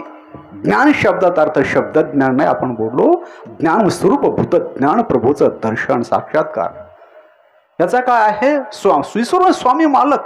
तो म्हणे ते तर आहे महाबोधो, तो जयाकडे वास पाहे, ते होते सुखाची सृष्टी होय. तो म्हणे ते तर आहे महाबोधो. अर्थात रेडा बोल म्हणले रेडा बोलू शकतो. त्यांच्या मनात आलं की उद्धार व्हावा, संकल्प मात्र उद्धार होणे ताकद ज्यांच्याकडे असते ते आहेत काय, ज्ञानेश्वर, ज्ञानाचे स्वामी, ज्ञानाचे मालक साक्षात. तो कैवल्याचा अधिकारी, मोक्षाची सोडी बांधी करे. कैवल्याचा अधिकारी शब्दाचा अर्थ अधिकारी मध्ये साधन चतुर संपन्न असा अर्थ नाही. अधिकारी वतनदार, मालक. कैवल्याचा अधिकारी मालक, वतनदार. तो कैवल्य रेड्याच्या ठिकाणी राहावा अशी मनात संकल्प स्फुरण झाला जो होतो ते आहेत ज्ञानेश्वर आहे. आणि ज्ञानोच्चाशो ईश्वर हा अर्थात काय आहे, ज्ञान आणि देव. देव म्हणजे ज्ञान, ज्ञान म्हणजे देव, म्हणून ज्ञानदेव जे अभिन्नता आहे. अर्थात ज्ञान भिन्न आणि देवत्व भिन्न असं नाही. देव म्हणजे ज्ञान, ज्ञान म्हणजे देव. अभिन्न जिथं आहे ते अवस्था जी आहे ते आहे ज्ञानदेव किंवा ज्ञानेश्वर. आणि म्हणून तो हा महाराज ज्ञानेश्वर माऊली. आई एका लेकराला 2 लेकरा जन्म देते ती आई असते, पण देहाला जन्म देणारी आई असते एखाद्या बालकाला. पण त्या लेकराच्या अंतःकरण जे आहे त्या बुद्धीमध्ये ज्ञानाला प्रभू साक्षात जे जन्म देते ते संत आई आहे, संत आहे. बरं का. आता आपल्या आईचे 1-2 लेकर असतात, पण संतांचे लेकर विश्व असतात. विश्वचे माझे घर ऐसी मती जयाची स्थिर किंबहुना चराचर आपण ते झाड. वसुधैव कुटुंबकम. वसुधा एव ही पृथ्वी त्याचे कुटुंब असते. एवढं व्यापक हृदय असतं आणि सर्वांच्या हृदयामध्ये प्रभूचं दर्शनाची जन्म देते ती आहे संत आहे. आपली आई, आपल्या आईला वाटतं लेकराचं हित व्हावं, पण हित कळत नाही. संत महात्म्यांना हित व्हावं हित कळतं. आणि संत महात्मे प्रेम करतात, निरपेक्ष प्रेम करतात. तुम्ही अधिकारी साक्षात्कारी फक्त संतांच्या सहवास जाऊन राहा मग कळेल. बरं का. अधिकारी महात्म्या सहवास, आई काय प्रेम करते, बाप काय प्रेम करतो त्याच्यापेक्षा जास्त संत प्रेम करतात. आपल्याला असे पुण्य असे तर संत भेटतात. निरपेक्ष प्रेम असतं. करिला भाविन प्रीती, करिला भाविन प्रीती, करिला भाविन प्रीती, करिला भाविन ऐसी सर्वनाची जाती, करिला भाविन प्रीती, करिला भाविन प्रीती, करिला भाविन प्रीती, ऐसी सर्वनाची जाती, करिला भाविन प्रीती, करिला भाविन प्रीती, करिला भाविन प्रीती. काहीतरी द्यावं किंवा आपल्यासाठी काहीतरी करावं हा मनात कोणती इच्छा नसते. लाभावी प्रीती, लाभावी शिवाय प्रेम असते. आपल्या वाटतं म्हातारपणी लेकरं मला सांभाळलं पाहिजे, सुखदुःखात उपयोग आला पाहिजे, काहीतरी मोह असतो. पण जीव निरपेक्ष असते, कोणतीच अपेक्षा नाही. देहाला जन्म दिला मध्ये देहाचं कल्याण नाही. त्या देहामध्ये बुद्धी लिंग घटक आहे. त्या बुद्धीनिशी आत्मज्ञान, तिथं आत्मज्ञानाचे जन्म देते, ब्रह्मज्ञानाचे जन्म देते. ते खरे संत आहे. त्याला म्हणतात माऊली. सर्व विश्वाचं आत्यंतिक वास्तव कल्याण व्हावं, विश्वाचा उद्धार व्हावा आणि विश्व जन्मरणाच्या दुःखातून कायमचं मुक्त व्हावं, आनंदाचं सम्राट बनावं, ही ज्यांची उदात्त भावना असते त्याला म्हणतात माऊली. ती संत असू शकते. आणि माऊली अर्थात तो हा महाराज ज्ञानेश्वर माऊली. मग ते माऊलीचा माऊलीपणा काय? तर जेणे निगम वल्ली प्रगट केली, निगमना निशेष रूपेण गमयते. जे तत्वज्ञान निशेष रूपाने आपल्या प्रभूच्या स्वरूपापर्यंत घेऊन जातं, तर निगम म्हणजे वेद. वेद आहे. वेदाची वल्ली म्हणजे वेल किंवा वल्ली म्हणजे औषधी. ती भगवद्गीता आहे. उपनिषदाचे सार, सकल शास्त्राचे माहेर, परमहंसी सर्व सेवी दे जे. आणि असा गीता अलंकार नामक ज्ञानेश्वरी भगवद्गीता अनेक संस्कृत भाषेमध्ये आहे, ते लोकांना समजत नाही. आणि म्हणून प्राकृत भाषेमध्ये ते प्रगट केले. जेणे निगमवल्ली प्रगट केली. माऊलीची खरी परिभाषा आणि माऊलीची खरी व्याख्या अभंगाच्या 3ऱ्या चरणात सांगतात. संसारी आसक्त माया मोहेरत, संसारी आसक्त माया मोहेरत, संसारी आसक्त माया मोहरत, संसारी आसक्त माया मोहेरत. ऐसी जे पतीचा तारावया, ऐसे जे पतीचा तारावया, तो हा महाराज ज्ञानेश्वर माऊली,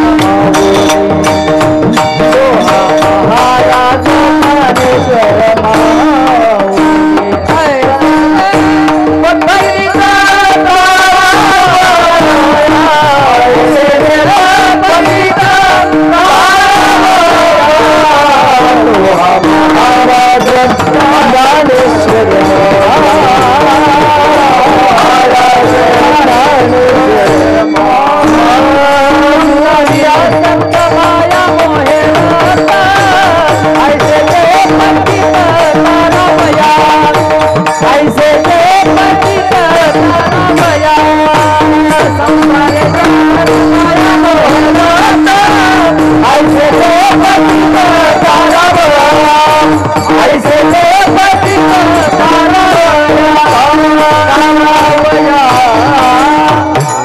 माऊलीचा माऊलीपणा, माऊली कोणाला म्हणतात? त्या माऊलीची खरी भाषा 3ऱ्या चरणात किंवा जी ज्ञानेश्वरी आहे ती लिहिली गेली कोणासाठी? संसारी असक्त माया मोहिरत, ऐसे जे पतित तारावया. संसारी शब्दाचा अर्थ संसार कुलामध्ये समजून घ्या. आपण जे लेकरबाळ हे म्हणतो ना प्रपंच, तो संसार संताला मान्य नाही. जन्म मरण हा संसार मांडला. पुनरपी जन्म पुनरपी मरणम. जन्म मरणवाण हा जो आहे त्याला ज्याच्याकडे जन्म मरण आहे, जन्मरणाचं दुःख ज्याचं गेलं नाही तो संसारी. देह तादात्म्य गेलं नाही तो संसारी. सुस्वरूपाचं अज्ञान गेलं नाही तो संसारी. हे खरं शास्त्रात खरी परिभाषा आहे शास्त्रामध्ये. संसाराने संपन्न असणं संसारी. आता जन्मरणाने संपन्न आहे तो काय आहे? संसारी. देह तादात्म्याच्याकडे तो संसारी. आणि मग या देह तादात्म्यामधून, सुस्वरूपाच्या अज्ञानामधून, जन्मरणाच्या दुःखामधून तरुण जाण्यासाठी या माया मोहामध्ये पतित पडलेले आहेत त्यांना बाहेर काढण्यासाठी जेणे निगम वल्ली प्रगट केली, जेणे वेद रूपे वल्ली आहे ते प्रगट केलं. अर्थात गीता ज्ञानेश्वरी लिहिली गेली आहे. संसारी आसक्त माया त्या देह तादात्म्यामध्ये बुडून गेल्यात. माया मोहिरत, त्या माया मोहामध्ये रममान झालेल्या आहेत. काय आहे? प्रभूशी जे प्रेम प्रवाहित होतं, प्रभूकडे जे मन धावत राहतं त्याला म्हणतात प्रेम. बरं का? माया. आणि जगामध्ये जे देवाला सोडून आई वडील इकडे जे मन धावत राहतं त्याला म्हणतात मोह. बरं का? व्यवहारात मग शब्द लावतात लोक. देवाकडे जे मन धावतं त्या देवाकडे धावणाऱ्या मनालाच प्रेम संज्ञा प्राप्त होते. व्यवहारात शब्द नाही तो, व्यवहारात मोह आहे म्हणतो त्याला आपण ते शब्द. आता प्रेमात काय आहे? प्रेमामध्ये काय आहे? मुक्ती आहे आणि मुक्तीमध्ये आनंद आहे. मोहात बंधन आहे आणि बंधनात दुःख आहे. जेवढी जेवढी आसक्त, जेवढं मन देवाला सोडून इतरत्र भटकत राहतं, तेवढ्या बंधनात तो व्यक्ती सापडतो आणि दुःखाने तो काय बांधला जातो. अर्थात व्यक्ती मोकळं होणं हा परमार्थ आहे. आसक्ती संपण हा परमार्थ आहे. देवाला सोडून वस्तू, व्यक्ती, पदार्थ यांच्याविषयी मनाचा मोह आहे त्याला आसक्ती म्हणतात आणि देवाची आसक्ती त्याला भक्ती म्हणतात. देवाच्या आसक्तीला भक्ती आणि देवळासून जगातली व्यक्ती वस्तूची आसक्ती त्याला माया मोह किंवा त्या प्रपंच म्हणा, बरं का. आणि म्हणून असं जे आसक्ती आहे, आसक्ती संपणं हेच काय परमार्थ आहे. माणसाला परिस्थिती सुख दुःख देत नाही, वस्तू व्यक्ती सुख दुःख देत नाही. देवाला सोडून जगात जेवढ्या वस्तू व्यक्ती पदार्थ आहेत ते विनाशी दुःख रूप अनित्य आहे, त्यांची आसक्ती दुःख देते. आसक्ती संपण हाच परमार्थ आहे. आणि म्हणून आसक्ती संपावी, माया मोहामध्ये जे बुडून गेलेलं आहे ते बाहेर निघावे, बाहेर निघावे. ऐसे जे पतित, पतित म्हणजे पडल्याला, पतती हिडागम ज्याला म्हणतात व्याकरण, हिडागम पतित पडल्याला म्हणजे संसारामध्ये, जन्मरणामध्ये, दुःखामध्ये, माया मोहामध्ये जो पडल्याला आहे त्याला बाहेर काढणं.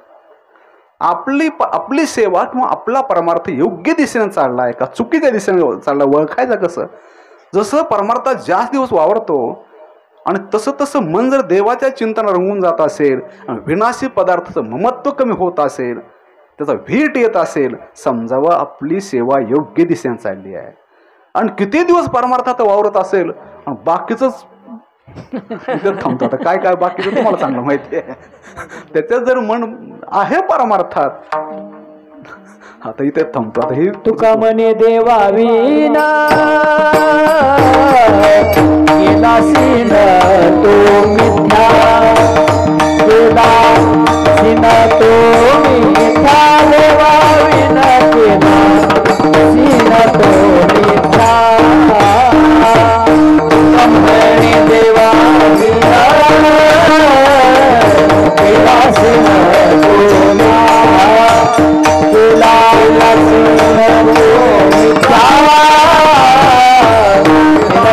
तो मिथ्या,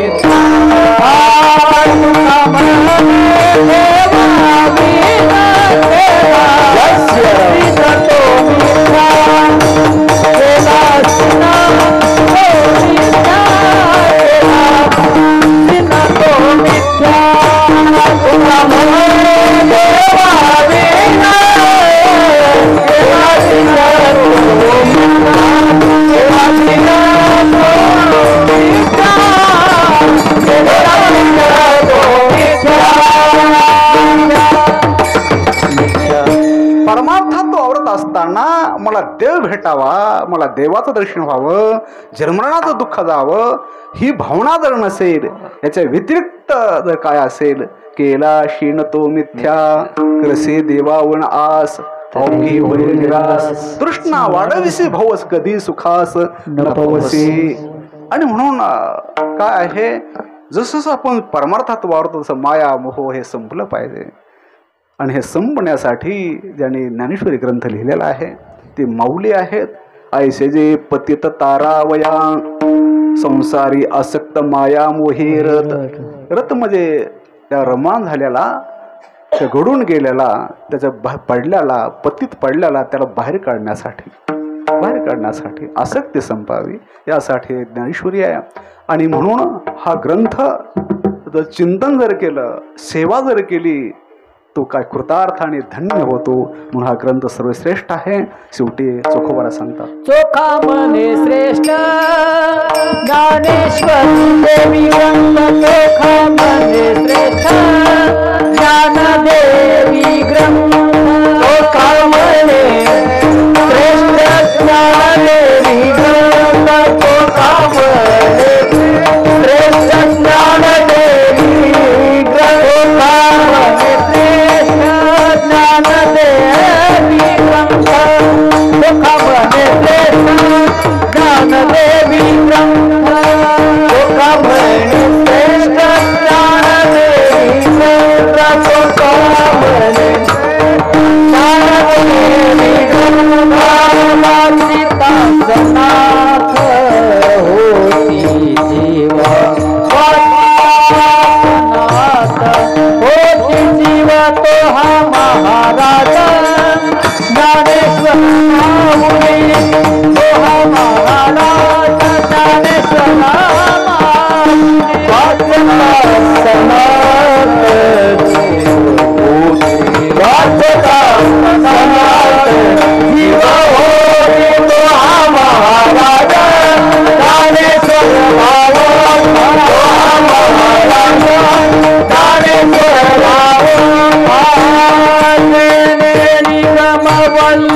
प्रकट केली जननी गमवली प्रकट केली जननी गमवली जननी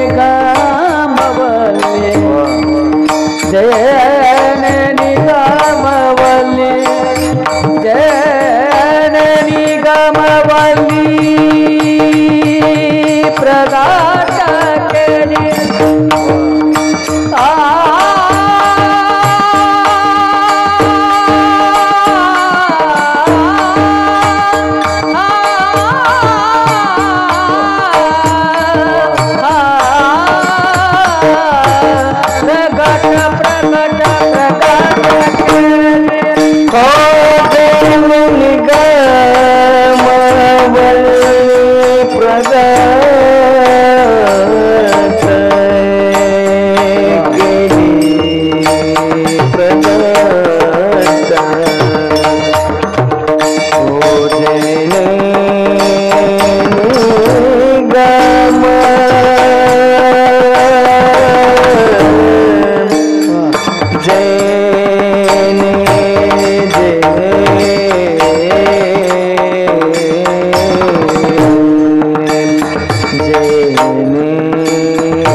ज्ञानदेवी ग्रंथ वाचिता सणात जीव होती.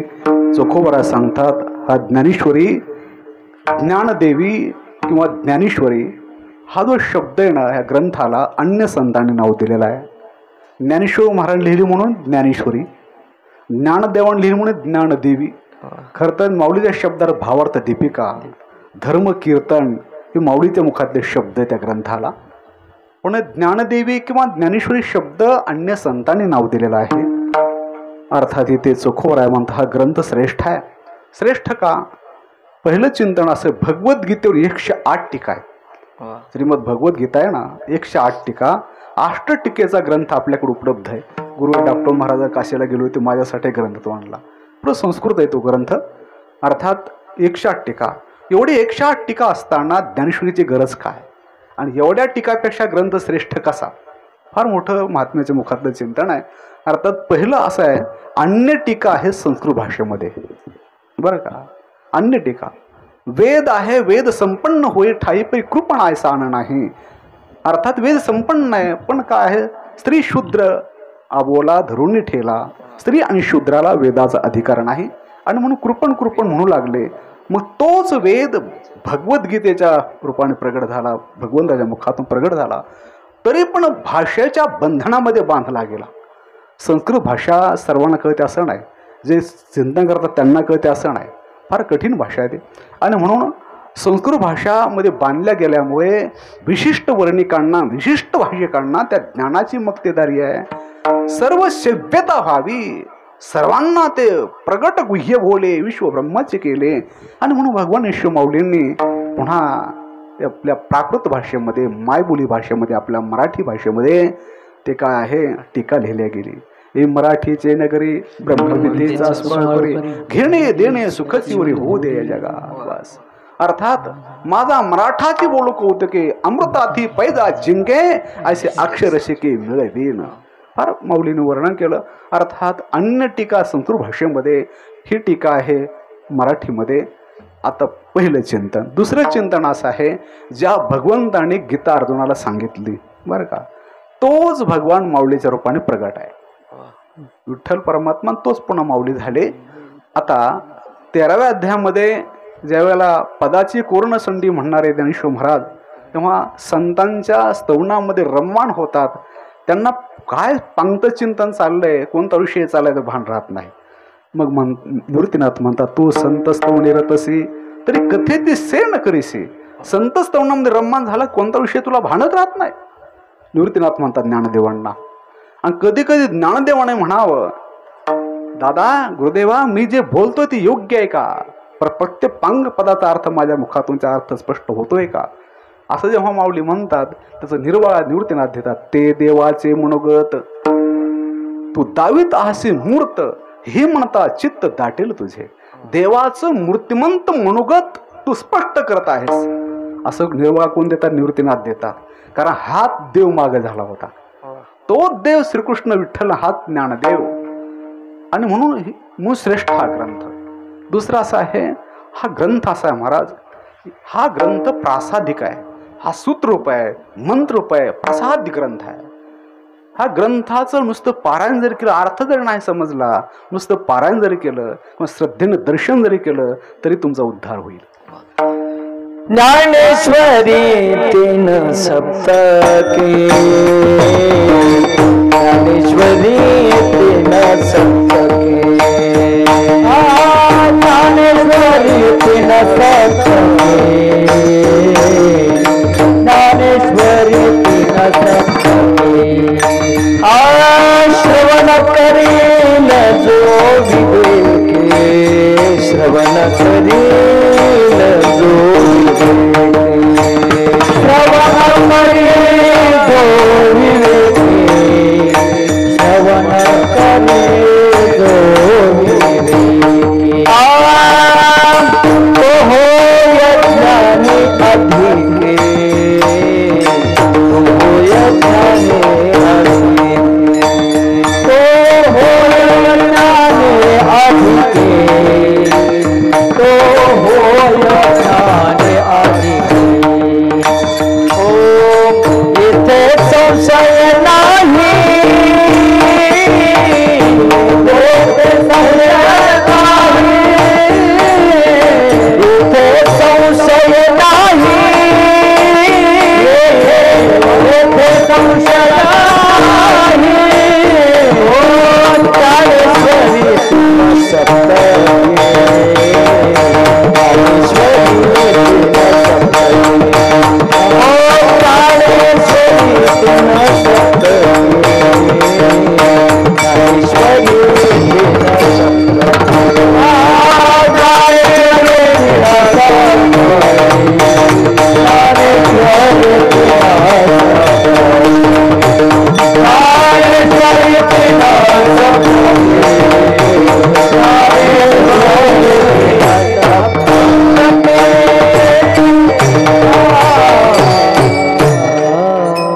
सप्तके मग 21 दिवस तर श्रवण जरी केलं तेव्हा ज्ञान प्राप्त होतं. बरं, हा किंवा भावधरुणी वाचे ज्ञानेश्वरी कृपा करी हरी तयावरी. अर्थात चिंतन केलं, वाचन केलं देव कृपा करतो, नवलं नाही दर्शन जरी केलं तरी तोच अधिकार आहे. श्रवणे पठणे अर्थे मोक्षोची लाभे. भगवद्गीतेचं वर्णन आहे तसं हे ज्ञानेश्वरचं वर्णन आहे. वयाच्या 16व्या वर्षी ज्ञानेश्वर महाराज ज्ञानेश्वरली, वयाच्या 16व्या वर्षी, आणि 22 समाधी घेतली. आमचे गुरुवरे घुलेबा सांगायचे, बुवा मोठी माणसं येतात काहीतरी काम घेऊन येतात बुवा, आणि काम गेलं की काम झालं की उभ्या पावलं निघून जातात. रिकाम तिकडी माणसं जागा अडवतात. लोक वाट पाहतात कधी घरी बसतो तरी बसत नाही. म्हणून घरातच आता इथं थांबतो. आता ते पुढं बोलत नाही, आपला तो विषय नाही बरं का. अर्थात काय माऊली जे आहे वयाच्या 16व्या वर्षी ज्ञानेश्वरी लिहिली आणि 22व्या वर्षी समाधी घेतली. एवढं ज्ञान एवढ्या लहान वयात कसं आलं. गुरुवर बुवा सांगायचे, बुवा आमच्या शेंडीहून पाणी जातं बुवा. काय का ओव्याचा आणखी बुवांच्या मुखातलं वाक्य, ज्ञानेश्वरीच्या ओळीचा अर्थ वाचून अर्थ समजत नाही, सार्थ ज्ञानेश्वरी वाचून अर्थ समजत नाही, अशी ज्ञानेश्वरी आहे महाराज बरं का. पहिल्या ओळीमध्ये चतुसूत्री सर्व ब्रह्मसूत्र पहिल्या ओळीमध्ये, 20 ओळ्यामध्ये आस्तिक नास्तिक पूर्ण दर्शन ग्रंथ गणपती रूपक केलं. पहिल्या अध्यायामध्ये सुरुवातीला 20 ओळ्यामध्ये गुरुवडे भुलेबुवांच्या मुखातून आम्ही हे चिंतन ऐकलं. बुवा सांगायचे, पोरांनो 20 ओळ्या जर तुम्हाला समजल्या तर सर्व षडदर्शन किंवा 12 दर्शन ग्रंथाचं सार तुम्हाला समजेल. 12 दर्शन ग्रंथाचं सार सिद्धांत तुम्हाला समजेल. तर प्रत्येक गणपती, काल्पनिक गणपती तयार केला, त्या गणपती आयुध कोणते, मोदक कोणता, परसू कोणता, कोणतं मत खंडित आहे, कोणतं मत मंडित आहे, त्या गणपती रूपाकडे वर्णन केलं. 20 वयामध्ये 12 दर्शन ग्रंथ. संपूर्ण ज्ञानेश्वरी अशी कशी असेल, आणि एवढ्या लहान वयामध्ये एवढं ज्ञान मुखातून कसं प्रगट झालं, त्याचं कारण मीमांसा माऊली पुढे सांगतात. माझ्या सत्यवादाचे तपवाचा केले बहुत कल्प, तया फळाची ही महादेव पावतली प्रभो, पुण्य पोषिले असा धारणे, म्हणून रिकामे तोंड करू गेले, बडबड गीत असे गोड आतुडले. आणि म्हणून माऊलीचं पुण्य या ग्रंथाच्या रूपाने प्रगट आहे. आणि जो या ग्रंथाचं चिंतन करतो त्या साधकाला ते पुण्य प्राप्त होतं. पुण्य प्राप्त झालं की चित्त निष्पाप होतं, व तिथे परमार्थ सुरुवात होते. आता ज्ञानेश्वरीच्या माऊलीच्या मुखात 2 शब्द आहे. हा ग्रंथ म्हणजे नेमका काय, हा ग्रंथ निर्माण झाला कसा, पुण्याची 2 ओळ्या म्हणल्या तुम्हाला, तर तिथे 2 कारण माऊली सांगतात. हा ग्रंथ काय आहे, हा ग्रंथ अनंत बहुतकल्पात तपश्चर्या केली म्हणून हे ग्रंथ निर्माण झालं सांगितलं. पण या ग्रंथाच्या रूपाने नेमकं काय प्रगट आहे, तर नेमकं काय, तर माऊली म्हणतात, या ग्रंथ पुण्य संपत्ती पुढती पुढती पुढती, या ग्रंथ पुण्य संपत्ती सर्व सुखी सर्व भूती संपूर्ण होईसो. हा ग्रंथामध्ये पुण्य संपत्ती माऊलीच्या जीवनात पुण्य आहे. आणि अगोदर लिहितात माऊली, हा ग्रंथ न हे वैभव कृपेचे ते, तैसे निवृत्तीनाथांचे गौरव आहे जे साचे, हा ग्रंथ न हे कृपेचे वैभव ते. हा ग्रंथ नाही तर सद्गुरूंच्या कृपेचं वैभव आहे. हा ग्रंथ मध्ये पुण्य संपत्ती आहे.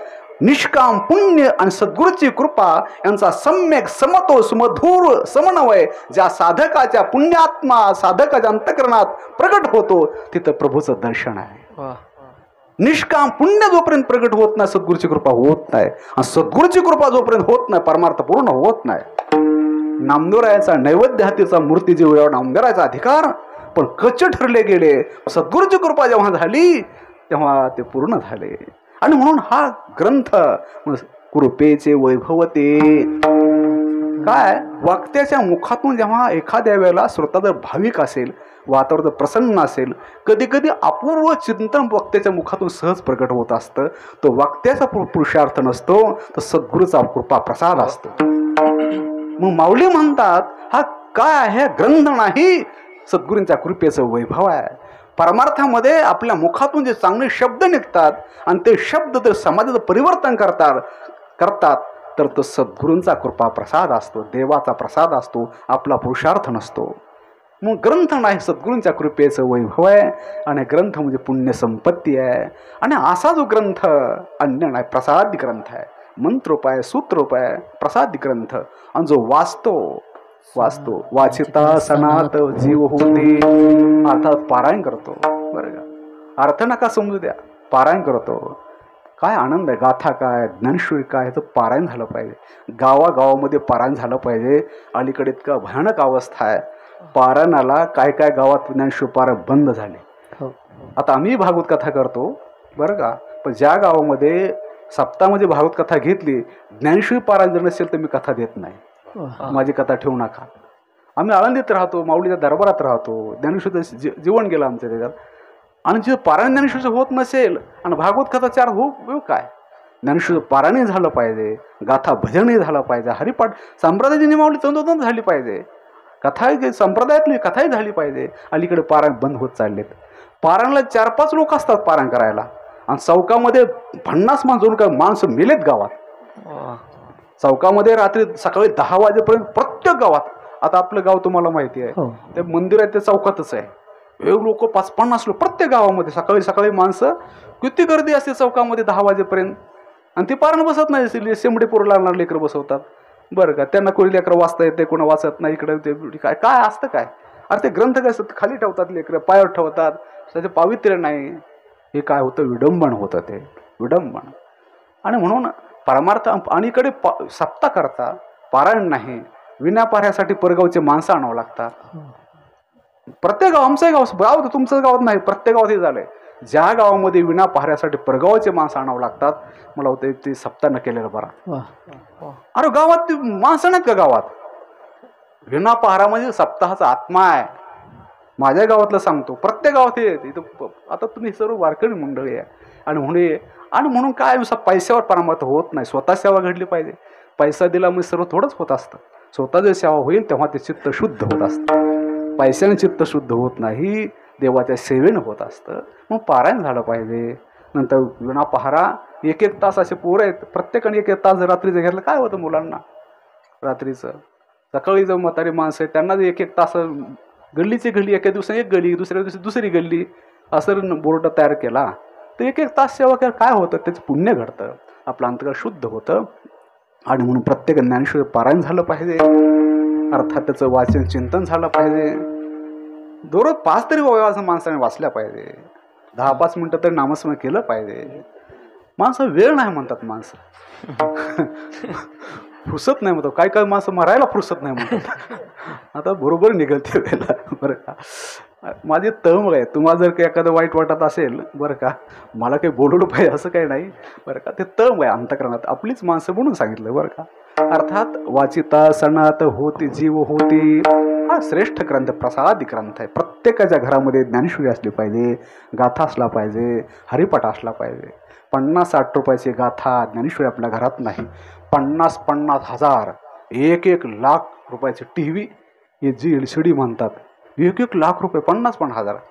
आणि 50-60 रुपयाचा ग्रंथ आपल्या घरात नाही. ज्ञानेश्वरी नाही, गाथा नाही, आपला धर्म ग्रंथ आहे. नका वाचू, देवघरात तर ठेवा ना. ज्या घरात असे ग्रंथ आहेत ना, ते साक्षात माऊली आणि तुकोबर आपल्या घरात राहतात. ज्ञानेश्वरी म्हणजे शब्द समजू नका, प्रत्यक्ष माऊलीचं वाङ्मय रूप आहे. प्रत्यक्ष माऊली ग्रंथाच्या रूपाने आहेत. गाथामध्ये शब्द नाही, गाथ्याच्या रूप प्रत्यक्ष तुकोबर आहे. आपल्या घरात जर हे ग्रंथ ठेवले, घरात विघ्न येणार नाही. हरिपाठ, भगवद्गीता सर्व आपले ग्रंथ घरात पाहिजे. ही खरी संपत्ती आहे, ही खरं वैभव आहे. त्या घरात कोणतं विघ्न येणार नाही. आणि म्हणून जेवढं आपण परमार्थ बोलण्यापेक्षा आपण जगतो, वागतो, त्याचा आनंद जास्त आहे. उत्तरोत्तर या ग्रंथाचं प्रेम प्रगट व्हावं. सुरुवाती आपल्या घरात तरी ग्रंथ आणावेत, वेळ मिळेल तेव्हा वाचावं आणि त्याचं चिंतन करावं आणि अखंड प्रभूचं नामस्मरण करावं. अखंड जर प्रभूचं नामस्मरण केलं, त्या ग्रंथाची रुची आवड निर्माण होईल. आणि रुची आवड निर्माण झाली, याचं अर्थचिंतन झालं. वाचिता सणात होते जीव, अर्थात सणात जन्मरणाच्या दुःखाच्या पलीकडे जातो. एकदा जन्म झाला, एकदा मरण नक्की आहे. मरणाच्या दुःखातून सत्ता संपदा राहील ठाईचे ठाई. प्रभूचं भजन, प्रभूची सेवा, हे चिंतन बरोबर येणार आहे. भगवंताने ते करून घ्यावं. असे सद्ग्रंथ आपल्या घरात असावेत. अखंड चिंतन जीवनात घडावं. ज्यांनी हा परमार्थाचा दिव्य काय ठेवा, ज्ञानाचा गाभा आपल्याला दिला, त्या संत महात्म्याचं भजन करू. तत्पूर्वी झाले चिंतन त्यांच्या चरणी समर्पित करत असताना त्यांच्या चरणी करुणा भाकू. तुम्ही संत माझी आकडा दिठीचा कराल बहुडा, तर तुम्हा मान एवढा होईन मी ज्ञानेश्वर.